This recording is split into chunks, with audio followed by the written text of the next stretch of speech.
Assalamualaikum warahmatullahi wabarakatuh. Saya Rahmat Suherman, kelas A30, NIM 28228113131empat tujuh satu, semester 5. Hari ini saya akan menjawab soal dari mata kuliah fikih tentang analisis kasus sebuah perusahaan makanan ingin mengembangkan produk daging yang berasal dari laboratorium atau kultur meat untuk dipasarkan secara global. Jelaskan dari sudut pandang fikih apakah daging ini dapat dikategorikan sebagai halal. Gunakan dalil Al-Quran, hadis, dan ijma ulama untuk mendukung argumen. Dari sudut saya menjawab adalah dari sudut pandang fikih Islam, penentuan kehalalan daging laboratorium kultur meat melibatkan analisis yang mendalam mengenai sumber, proses, dan tujuan pembuatan produk tersebut. Berikut ini adalah pembahasan tentang hukum kehalalan daging laboratorium dengan menggunakan dalil dari Al-Quran, hadis, dan ijma ulama. 1. Sumber daging. Sumber sel yang digunakan. Dalam Islam, makanan yang dikonsumsi harus berasal dari sumber yang halal.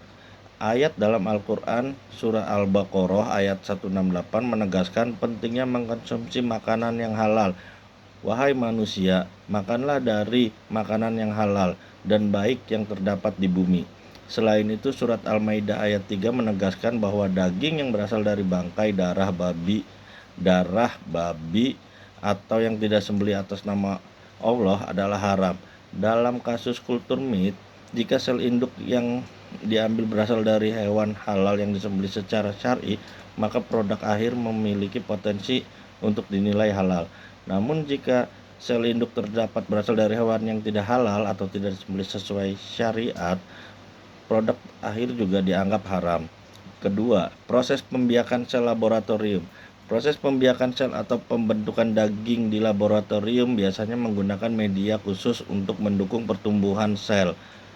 Beberapa media yang digunakan pada penelitian laboratorium saat ini masih memanfaatkan bahan hewani seperti serum darah janin sapi, fetal bovine serum. Jika media ini berasal dari hewan yang tidak disembelih, tidak sesuai dengan syariat atau mengandung unsur haram, maka daging yang dihasilkan pun dapat dianggap tidak halal. Namun terdapat kaidah fikih yang menyatakan al-aslu fil asya'i al-ibahah malam yurid dalilun ala tahrimhi. Artinya hukum asal segala sesuatu adalah mubah atau boleh selama tidak ada dalil yang mengharamkannya.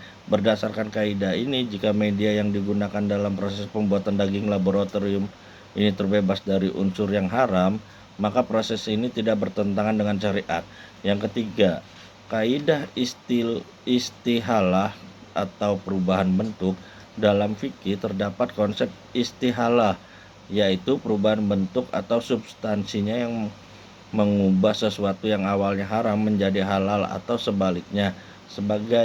Sebagian ulama mengakui bahwa substansi haram yang berubah bentuk sepenuhnya dan tidak lagi memiliki sifat asalnya dapat dianggap halal. Namun penerapan kaidah ini masih menjadi perdebatan antara ulama, terutama terkait kultur meatnya yang menggunakan teknik membiarkan sel tanpa bentuk fisik dari hewan aslinya.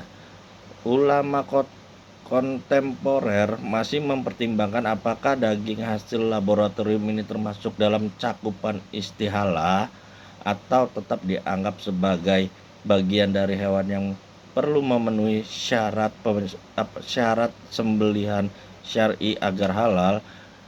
Beberapa ulama berpendapat bahwa selama proses sesuai syariat dan tidak melibatkan bahan yang haram, maka produk ini bisa dianggap halal.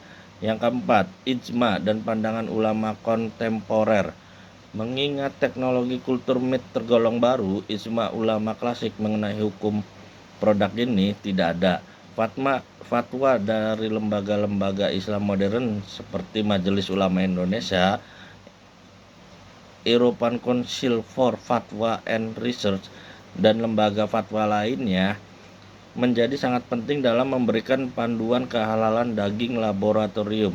Beberapa fatwa dari lembaga Islam internasional menggarisbawahi bahwa jika seluruh komponen dan proses pembuatan kultur meat memenuhi syariat, maka semua produk ini dapat dinilai halal. Namun sebagian ulama lainnya masih mengkaji karena adanya ketidakjelasan pada aspek sembelihan dan proses sel awal.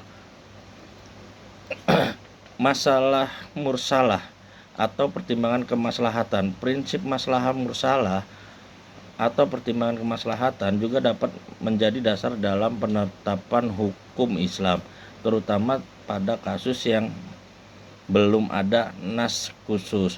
Dalam hal ini, kultur med dapat memberikan solusi untuk masalah ketahanan pangan global, menjaga lingkungan, dan mengurangi pembantaian hewan secara massal. Pertimbangan manfaat ini bisa menjadi dasar pembolehan selama produk tersebut tidak melanggar syariat.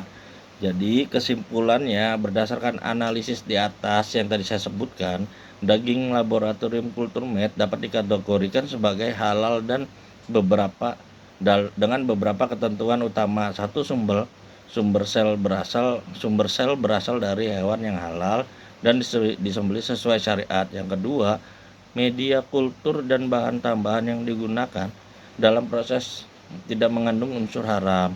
Yang ketiga, proses pembuatan harus memenuhi ketentuan syariat Islam. Mungkin itu jawaban dari tugas mata kuliah fikih tentang kultur meat dari saya. Sekian, wassalamualaikum warahmatullahi wabarakatuh.